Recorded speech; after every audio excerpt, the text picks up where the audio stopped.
L'Opel Astra élue voiture de l'année 2016. Dernier préparatif sur les stands du salon. Expo Tag Heuer, 100 ans de passion auto top chrono. Les hôtesses du salon sont arrivées.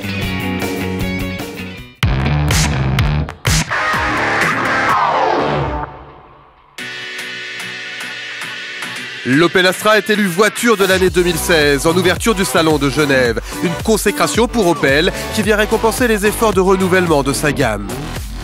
C'était très serré et c'est fantastique de l'emporter face à de tels concurrents. Ça prouve qu'Opel est de retour au premier plan et que les efforts effectués payent. La voiture est un succès également au niveau des ventes. C'est une très grande fierté. Merci au jury et à tous ceux qui se sont investis. La compacte allemande 5e génération, totalement repensée en 2015, a séduit le jury de Car of the Year par sa ligne affinée, son habitacle redessiné et son gain de performance grâce à sa plateforme allégée de 130 kg. C'était une voiture qui a tout ce que peut-être pourrait être une voiture de l'année.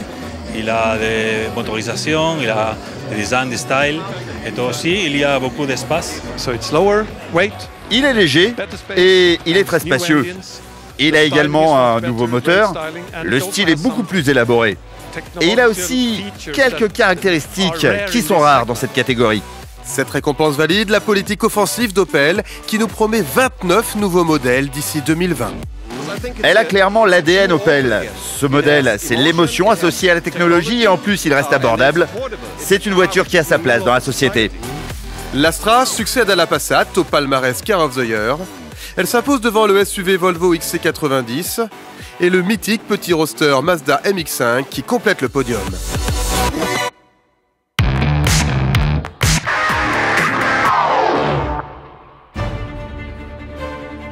Il faut qu'elle brille sous les projecteurs des stands. Les stars des podiums de Genève se refont une beauté. Chiffon, plumeau et chamoisette sont en action.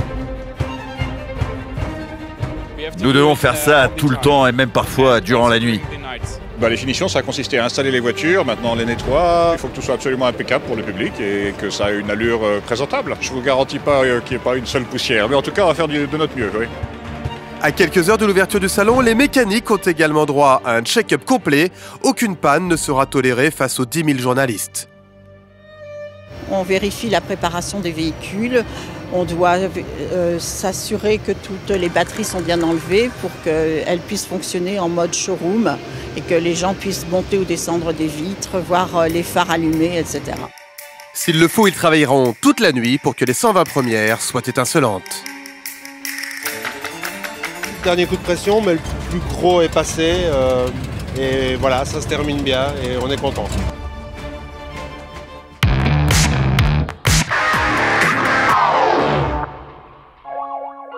La passion du sport automobile fait partie de l'histoire de l'horloger suisse Tag Heuer. Une exposition spéciale retrace ce lien, 1000 m² dans la halle 3 du Salon de Genève, dédiée à cette course contre le temps.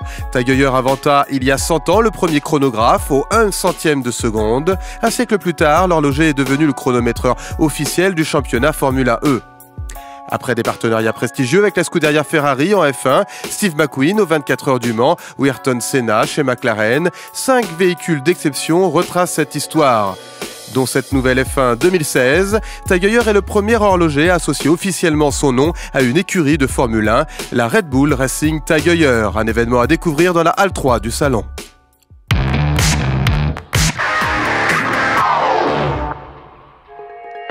Elles sont arrivées à Genève. Les hôtesses sont l'atout charme du salon pour accueillir les visiteurs.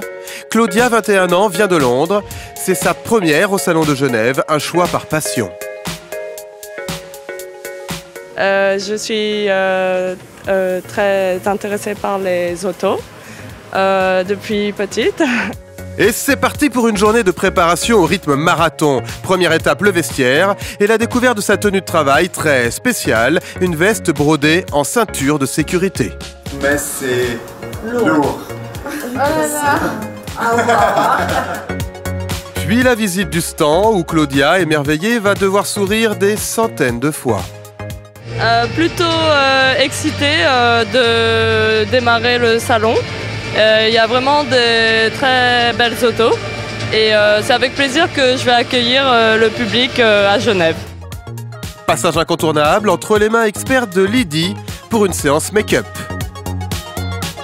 On n'est pas dans le too much, on est vraiment dans quelque chose de plutôt fun, de plutôt naturel, qui va avec la voiture, qui est la Golf, donc on adore. Ouais, c'est le bon côté, c'est le moment où on a pas mal au pied encore. Et maintenant, on se remplit le cerveau avec des centaines d'informations techniques. Il faut s'y connaître quand même parce que c'est très technique, il y a différents termes, il ne faut pas confondre. C'est quand même bien d'être au point avant les premiers jours du salon, quoi. À demain au salon.